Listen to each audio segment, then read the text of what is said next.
Hola a todos. Una vez que ustedes han adquirido conocimientos sobre ergonomía, antropometría, estilos o tendencias del mobiliario, ya sabemos sobre materiales, ahora nos sentimos preparados para empezar a hacer nuestros diseños. Voy a explicarles un tema que es, yo creo que el más complejo, pero es el que nos da las pautas que nos pueden servir para diseñar otro tipo de mobiliario. En este caso, vamos a ver lo que es cocina. Una cocina, al igual que todo espacio que nosotros diseñemos, debe ser bonita y también acogedora, pero principalmente debe ser cómoda, debe ser práctica y también funcional. Para lograr todo esto, hay aspectos importantísimos que debemos considerar antes de empezar un diseño. Para empezar, es importante, y esto supongo que ustedes ya lo saben, hacer una entrevista con el cliente o los clientes para recabar información sobre sus necesidades, sus gustos personales, entre otras. Y es importante conocer el lugar de intervención, no solo para el diseño del espacio, sino también para los muebles. Como han visto en el trabajo de ergonomía, todo debe ser de manera integral. Entonces, aspectos que tenemos que tomar en cuenta, primeramente está la gente, la cantidad de personas que trabajarán simultáneamente en este espacio. No es lo mismo diseñar una cocina para una vivienda donde trabaja una persona o tal vez dos al mismo tiempo o hasta tres, en un caso extremo, que una cocina para un restaurante donde trabajan varias personas a la vez. Tenemos que considerar el tipo de usuario que tenemos. Acuérdense, cuando hemos hecho las clases de ergonomía, si tenemos usuarios que requieran necesidades específicas, por ejemplo, o son usuarios convencionales. Es también importante saber si se requiere un espacio para guardar provisiones. Muchas viviendas contemplan lo que es una despensa o alacena. Si fuera este el caso, probablemente no requerimos algo extra, pero en las cocinas, sobre todo pequeñas donde no hay alacena, es necesario pensar además en un lugar para guardar esto. Se debe obligatoriamente relevar la ubicación y las dimensiones de las ventanas, los puntos eléctricos de gas, de agua y desagüe. Muy probablemente nosotros podamos intervenir en lugares donde ya están los puntos. Si nosotros entramos a obra, casi siempre el arquitecto ya prevé estos puntos en la construcción y esto en muchos casos es un determinante para la ubicación de ciertos aspectos de la cocina, como ser el gas. Si el punto ya está en un determinado lugar es porque ya se ha previsto un triángulo de trabajo. Más adelante vamos a hablar de esto. Entonces es importante tomar las medidas del alto y distancia de todos los puntos necesarios, al igual que las ventanas. Debemos que saber si esta cocina se va a usar como comedor de diario o no. En nuestra cultura muy seguido se usa como comedor de diario, además la cocina. De ser este el caso, también tenemos que contemplarlo en nuestros diseños. Incluso en departamentos muy reducidos, es necesario a veces destinar un lugar para lavado de ropa. Obviamente, a través del diseño hay que dar privacidad a este espacio, no hay que vestibularlo, no se lo puede mezclar con las actividades de cocina y de grasa, pero también hay que tomarlo en cuenta si tenemos esta necesidad, o el guardado de algunos elementos como escobas, trapos, entre otros. Es necesario identificar las actividades a realizar y el equipamiento o mobiliario necesario. En este caso, ¿qué actividades realizamos en una cocina? Almacenar alimentos. Entonces, ¿qué requiero para almacenar alimentos? Puede ser fríos o puede ser a temperatura natural. ¿Qué más hago? Lavo platos, verduras. ¿Qué necesito? Lavaplatos. cocino, que necesito la cocina, necesito espacios de trabajo, entonces necesito mesones, guardo cubiertos, guardo vajilla, guardo ollas, entonces, ¿qué necesito para cada uno de estas actividades? Para nosotros pensar en cómo vamos a distribuir nuestra cocina, primero tenemos que saber qué tipo de espacio tenemos. Cuando tenemos cocinas estrechas y alargadas, puede funcionar la distribución en línea. En estos casos es recomendable usar muebles altos para ganar espacio, ya que suelen ser pequeñas. Podemos también distribuir en paralelo. Esto se usa para cocinas anchas y alargadas. En este caso es recomendable un mínimo de 1,20 m de circulación para poder abrir las puertas sin dificultad. En L suele usarse para cocinas medianas y grandes. Este tipo de cocinas nos permite disponer espacios auxiliares, como por ejemplo un comedor de diario, como pueden ver en la imagen izquierda. La distribución en U, en plantas cuadradas y generalmente de mayor amplitud. Este tipo de cocinas es cómoda cuando 2 o más personas trabajan juntas. En península, se sitúan los elementos perpendicularmente sobre una de las paredes. Y en isla, este tipo de cocinas es recomendable solo para cocinas de gran amplitud. Debemos de considerar en ambas que debemos dejar instalaciones de agua, gas y electricidad bajo el piso. Como pueden ver en las imágenes, obviamente en caso de que nuestras actividades como cocinar o lavado de platos estén en la isla o en península. Y en este caso hay que considerarlo. Antes de nada, tenemos que definir el triángulo de trabajo. Me imagino que muchos de ustedes ya saben lo que esto significa. ¿Y qué es? Es simplemente hacer una relación funcional entre los elementos de nuestra cocina y estas responden a sus actividades. Les decía, si yo tengo un refrigerador, es porque necesito almacenar. Si tengo una cocina, porque necesito preparar. Si tengo cocción, si tengo lavaplatos, necesito limpieza o lavado de elementos. Entonces nosotros tenemos que ponernos a pensar cuál es el circuito en esta cocina.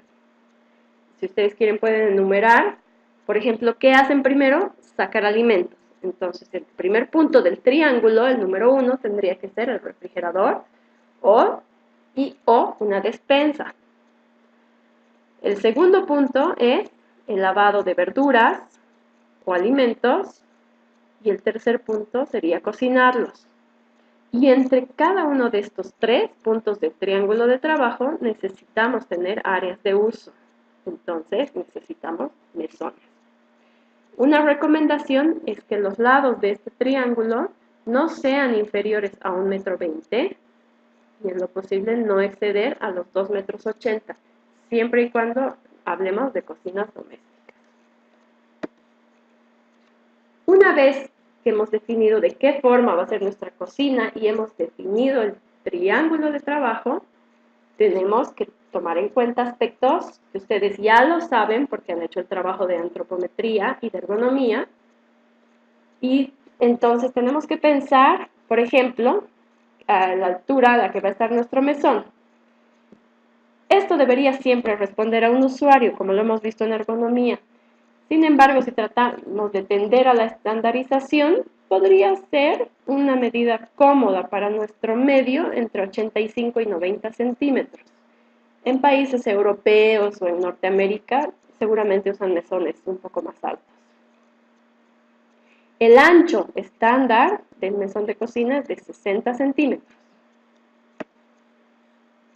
Cuando pensamos en los mesones, sabemos que trabajamos de pie en casos convencionales. Y en estos casos debemos pensar dónde ponemos los pies. Si se fijan en la imagen, existe un rebaje en el zócalo que está pensado en trabajar de pie. Este zócalo puede ser entre 5 y 10 centímetros. Como se ve en la imagen, es un promedio más o menos de 7.5 centímetros y medio. En el caso de tener comedores de diario, tenemos que pensar el espacio que ocupan las piernas para comer de sentados. Esto puede funcionar tanto en comedores de diario, que sean en península, en islas o también en bares. Suele recomendarse una distancia entre 30 a 50 centímetros. Cuando hablamos de muebles altos, también tenemos medidas estándar. Si ustedes se fijan en la imagen, el mueble alto no es tan profundo como el mueble bajo. A este se le asigna usualmente 30 a 50 centímetros, porque si estuviera alineado con el mueble bajo, para empezar nos golpearíamos la cabeza. Y 2, el peso. Y por último, 3, que generalmente los elementos que ponemos en muebles altos no ocupan más espacio. Podemos poner platos, vasos, elementos de este tipo. Respecto al alto, puede manejarse un alto estándar de 60 centímetros, como se ve en la imagen, y nos da para poner una repisa intermedia y 2 espacios. Sin embargo, por diseño, también podría llegar este mueble hasta el cielo. Esa es decisión de cada uno, pero siempre hay que valorar de qué manera. Recuerden otra vez el trabajo de ergonomía. Seguramente si yo diseño mi mueble alto hasta el cielo, no voy a poner los elementos de uso cotidiano en él, sino las cosas que use de vez en cuando. Puede añadirse a este mueble o también al mueble bajo un especiero, que es donde van especias, y algunos otros elementos de uso cotidiano. También puede pensarse en las toallas de papel, por ejemplo, en el microondas. Cuando nosotros ya hemos definido nuestras medidas, ya sabemos qué tipo de distribución va a tener la cocina, ya tenemos el triángulo de trabajo, lo que tenemos que hacer es empezar a modular. Usualmente, nosotros trabajamos con módulos de 45 centímetros aproximadamente entre puertas y cajones. Esta medida es cómoda para poder abrir las puertas combatientes sin tener que retroceder mucho si fuera una puerta más grande, y también si fueran puertas muy pequeñas no nos entrarían las cosas. Entonces el siguiente paso es, en base a la longitud que yo tenga para distribuir mi cocina, separar en módulos similares a 45 centímetros. Si fijan a la derecha, tenemos 2 puertas, por lo tanto el módulo es 90. Si tenemos un cuerpo de cajones, el módulo es 45 centímetros. Y así sucesivamente. Una recomendación importante es que cuando nosotros tenemos cocinas o muebles grandes, no podemos o no deberíamos hacer muebles muy grandes porque no podríamos ni transportarlos, más aún si tenemos que subirlos en ascensor o en gradas, es un problema. Entonces, se diseñan módulos que en su longitud máxima estén bordeando los 2 metros, máximo 2 metros 20. Esto se los voy a explicar en la clase práctica. Ya hemos visto materiales, sin embargo los más usuales para cocina suelen ser la melamina, madera, aglomerado, tropán. Y en cuanto a materiales para los mesones, se usa granito. Hay gente que usa el mármol, aunque hay que tener cuidado con este material en cocinas porque se quema con los ácidos, con limón, vinagre. También se usa la melamina, aunque no de la misma forma que se usa en cocina, en baños o roperos. Se puede usar el corian, entre otros. En esta imagen les muestro el diseño de un módulo, perdón, 2 módulos que suman 90 centímetros. Si se fijan, aspectos que tengo que tomar en cuenta. Si mi altura total de uso era 85 centímetros, yo tengo que descontar el espesor que va a tener el mesón. Mi altura total debe ser 85. Cuando yo trabajo con madera, una recomendación especial es que la madera se vende en pulgadas. Yo la compro en pulgadas, por lo tanto, cuando yo diseño las piezas de mis muebles, es recomendable también traducir esto a pulgadas.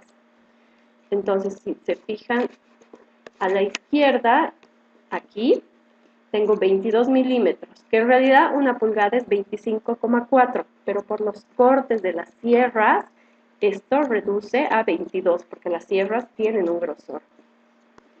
Puede añadirse repisas que sean fijas o repisas que sean movibles.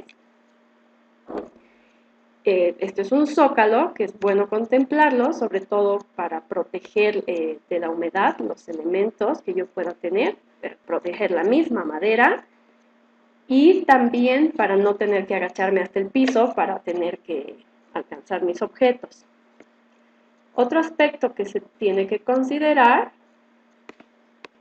es que muchas veces en lo que yo relevo la obra, puede que ya exista un zócalo en la construcción. En ese caso yo tengo que pensar en que el zócalo del mueble tiene que recorrer para poder entrar en este espacio. Alguna vez yo he tenido problemas con esto porque cuando relevé en obra no había zócalo y cuando fuimos a instalar los muebles ya había el zócalo y mi mueble no entraba. Otro aspecto a considerar, si ustedes se fijan, la puerta está desplazada, o sea, está más adentro del tope del mesón. ¿Para qué hacemos esto? Generalmente para proteger el mueble. En caso de tener accidentes con agua, si el mueble está al ras, se mojaría y puede dañarse. Entonces, es bueno dejar esto siempre unos 5 centímetros adentro. Y cuando ustedes mandan a hacer los mesones de cocina, también hay que solicitar a la marmolera o con quien lo hagan que les deje un botaguas. Otro punto importante, que cuando nosotros trabajamos en muebles, se trabaja en milímetros, no en centímetros y peor en metros. Porque si se dan cuenta, nuestras medidas, por ejemplo, aquí trabajamos con 22 o números similares, y en este caso necesitamos tener mucha precisión. Entonces, recomendación, por favor, todo en milímetros. Además, que una vez que hemos diseñado así nuestro mueble, para un posterior despiece y un cálculo de cantidad de madera también es conveniente. Existen muchísimos diseños de cocina, eso ustedes van a hacerlo al gusto de cada uno, pero constructivamente, si se fijan, y ya seguramente lo vamos a ver, podemos tener puertas de embutir o puertas de sobreponer. Si se fijan, la imagen de la izquierda tiene las puertas sobrepuestas y la de la izquierda las tiene de embutir. Ambas funcionan, pero algunas nos dan algunos beneficios en cuanto a la instalación más rápida. Este tipo de puertas usa un tipo de bisagras que también las van a aprender, que es más fácil de regular en el sitio y que la puerta quede bien.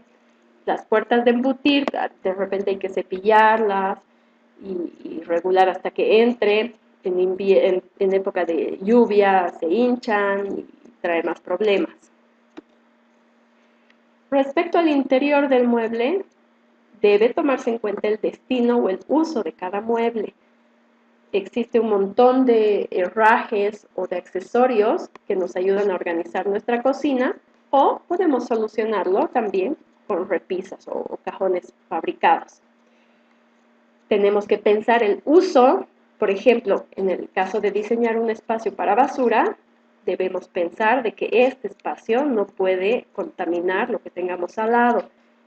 Por ejemplo, en esta imagen no podríamos poner el basurero aquí y ollas en este lado porque comparten un mismo espacio. En cambio, aquí se encuentra totalmente aislado. Entonces, tengo que pensar el uso y también la manera en la que quiero el basurero. Esto es un sistema que se compra. pero también hay gente que abre la puerta y tiene el basurero tradicional ahí adentro. Respecto al interior del mueble, también tengo que tomar en cuenta el guardado de algunas, por ejemplo, verduras que requieren ventilación. Por ejemplo, las papas y las cebollas, en caso de no tener una despensa, son alimentos que no los refrigeramos, pero requieren un lugar especial y requieren ventilación, porque si los tenemos totalmente cerradas, se pudren. Debo tomar en cuenta indispensablemente en la iluminación para áreas de trabajo. Les había explicado en la clase de ergonomía que usualmente en una cocina el usuario le da la espalda a la luz y provoca sombra con su propio cuerpo. Entonces debemos pensar en iluminación que muy probablemente esté en el mueble. Como conclusión, entonces, no podemos olvidarnos de pensar siempre en nuestro usuario. Este es el aspecto más importante en todo diseño. ¿Quién? ¿Cuántos? ¿Y cuáles son sus requerimientos? Es importantísimo hacer un relevamiento de los aspectos condicionantes del espacio, como ser ventanas, puntos de agua, gas, entre otros. Debemos sí o sí responder a la antropometría de los usuarios, es decir, sus medidas, sus alturas máximas, mínimas. Debemos responder a principios ergonómicos, sobre todo en áreas de trabajo. Y también la función debe responder a las actividades a realizar en el espacio, es decir, el triángulo de trabajo. Eso es todo. Muchas gracias.